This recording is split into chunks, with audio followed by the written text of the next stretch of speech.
Our next guest has helped countless people overcome anxiety and depression, and now she's written a terrific new book. I could never write anything this good. I know she cured my anxiety and depression by agreeing to come on today's show. Please welcome the author of Truth Be Told, a memoir of success, suicide, and survival, Lucinda Bassett. It's so great to have you here. Hi, Nancy. Thank you. I have heard you for years. You have such a comforting way about you, and I know that you've done incredible work in these areas, and you've faced some real challenges lately. But can you talk to us about your childhood, how things started with you? Okay, well, in the memoir, I talk about growing up with an alcoholic father, growing up really, really poor, on the wrong side of the tracks, and he was verbally abusive. And I also talk about something I've never talked about before, which was being sexually molested as a child. Oh, that's so difficult. Yeah, and, yeah. I mean, there's so many issues with that of shame, I guess, and of blame. How were you able to cope with that? Well, I talk about this guilt, blame, anger, shame thing that's pattern. Can you go through that again? Guilt, blame? Guilt, blame, anger, shame. Okay. I probably should have called the book that. But anyway. This is a good title. That is a good title, truth be told. But I wrote the memoir because this guilt, blame, anger, shame thing is so much associated with what I went through as a child. And I thought it was all about growing up with an alcoholic father because you tend to feel guilty. What did I do to make him drink? Or my father was very violent as well. And the blame and the anger and people the embarrassment. pleasing, also trying to like keep everything neutral. So that was my job as the youngest child. I was the one that went around and kind of fixed everybody. Right. And thus, you know, alas, I grew up to be a fixer and help people with anxiety and depression. But, you know, the sexual abuse, I never talked about it until 2 years ago.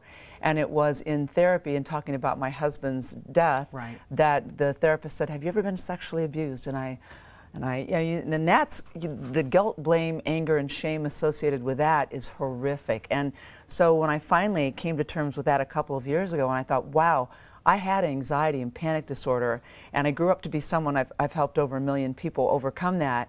But I thought a lot of my anxiety was associated to the alcoholism, and really a lot of it was really associated to the sexual abuse. My God, when you mentioned it, when the therapist asked you about it, was that the first time that anyone had ever asked you that question, and the first time you really talked? Had you buried it? Yes, I buried it, and I was ashamed of it. You remembered it, you didn't forget. No, I knew it had happened, and all through my life, and when you read the book, it's really interesting because my periods didn't start, and I couldn't have babies right away, and I blamed everything on the sexual abuse. Oh, God's, you know, it was my fault, and God knows I did this, and I'm being punished. And you know, that hung with me for so much of my life. And when did it, in my book I say, at what age did I realize I was a victim of sexual abuse?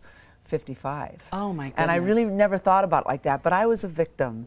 And that if you've been sexually abused or you grew up with an alcoholic parent, and I think the interesting thing is I had so many reasons to turn out to be unsuccessful and to blame everyone else for my misery. But what I did is I turned all that around and I used my energy of fixing people to help people with anxiety and depression. I was going to ask, because I know sometimes when you grow up in these kind of homes, dysfunctional homes, the tools that kind of get you through that aren't necessarily healthy ones, actually they protect you and they save you and they can sometimes guide you to what you do. Absolutely. Do you think psychologically that background sort of pushed you in the direction that you are in now? Absolutely. I mean, that's what I call a core story.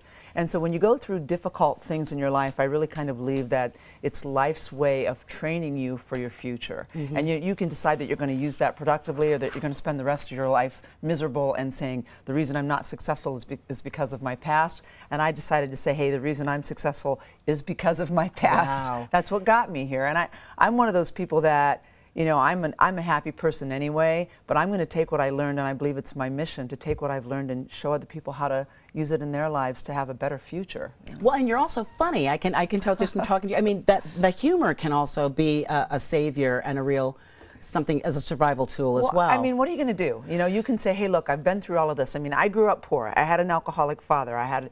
When you read that book, I think that book it's very inspirational because if you grew up with any kind of challenge, change, or loss, and that's the thing, in the last 4 years, more people have been through challenge, change, or loss than we've been since the Great Depression. Is that true? Oh my gosh. I mean, you know, so many things. Suicide is on the rise, divorce is on the rise, Unemployment's on the rise. You know, they've lost their homes, they've lost their jobs, and some people have gone through divorce as a result of losing their income.